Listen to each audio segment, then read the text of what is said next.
Hello, and welcome back to Tales of Folklore and Coffee. This week, we are delving into the harsh side of a Germanic Christmas.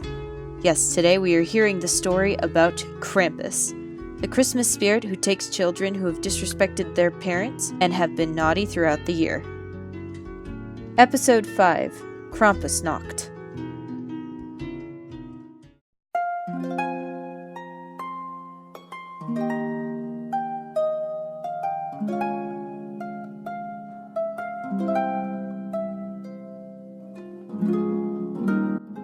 Everyone knew Hans was the most misbehaved child in town. He'd backtalk his mother. There were many times he'd shout at his father, as well as tease and steal from the kids at school. One of these days you will end up regretting your disrespectful ways. His mother chastised as she cooked dinner, the steam rising from the stove in a symphony of holiday flavors and scents.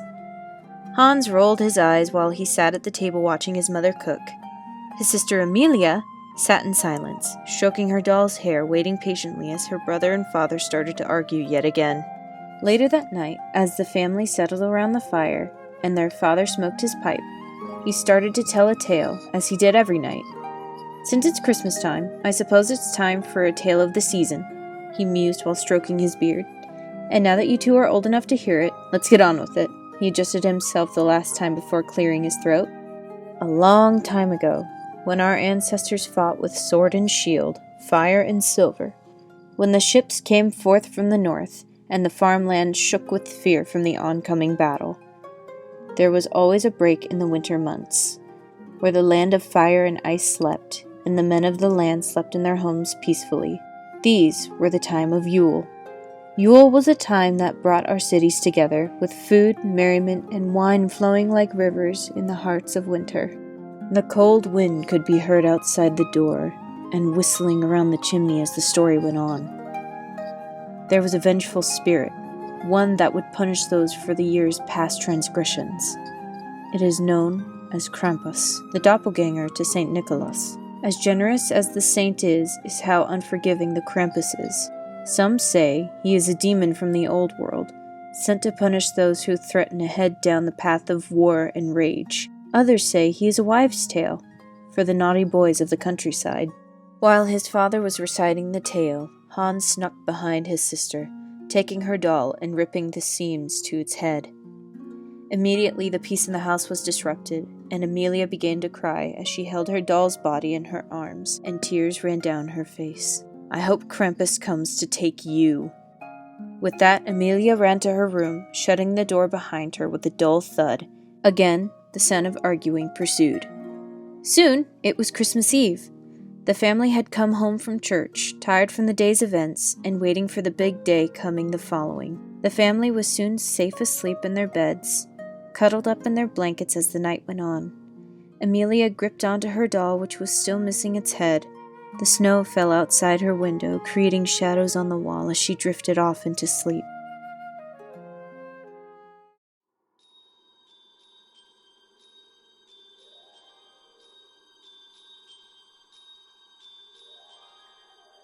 The sounds of snorting and glowing red eyes stared into the window as the girls slept. The door flung open. It knocked violently against the wall of the house.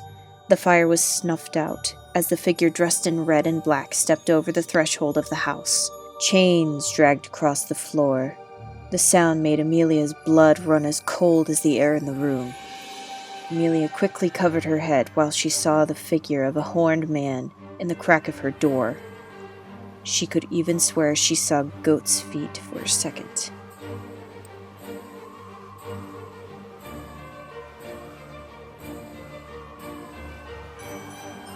The moment the figure left, she felt an unimaginable sense of peace.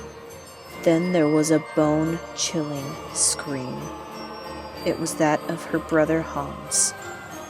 Soon, the figure again walked down the hall of the house, this time with a sack on its back. The yells of her terrified brother within the bag, begging to be left out.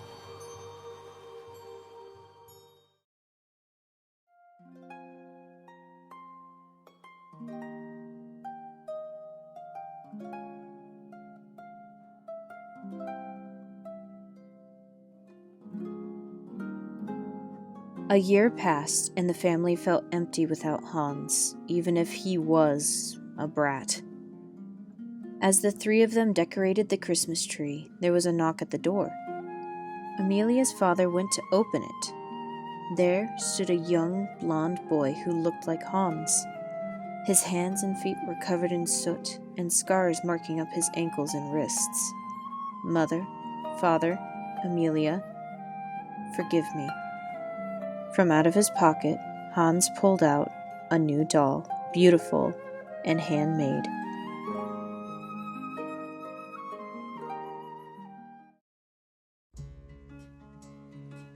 Welcome to the show notes. This week we'll talk a bit more about the figure of Krampus. Krampus was a pagan figure that would have been part of the Northern European cultures for generations. The figure had been part of Yule hundreds of years before Christianity came to the land, punishing the ill-behaved children and bringing them back with him to his home in the underworld. Some legends say he'd take the children back to torture them and teach them a lesson. Others say that Krampus eats naughty children, while in the case of my story, he takes them and makes them atone for what they've done and sends them back the next year.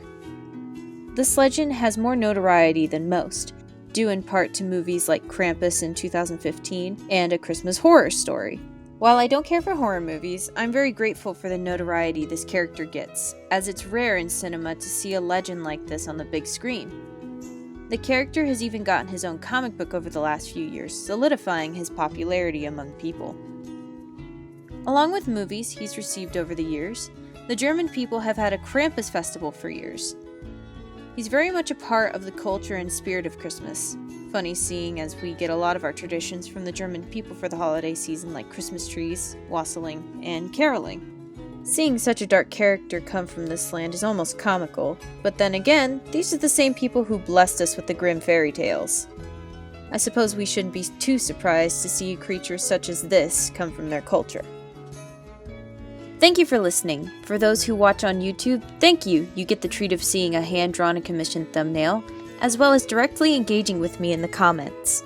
Make sure to give this video a share and a like, as it really helps my name get out there and helps the community grow for this channel. This podcast is available on iTunes, Spotify, Soundcloud, and of course, YouTube. The music in this podcast was The Circle of Joy, Greensleeves, and the Carol of the Bells arrangement by Lucus King.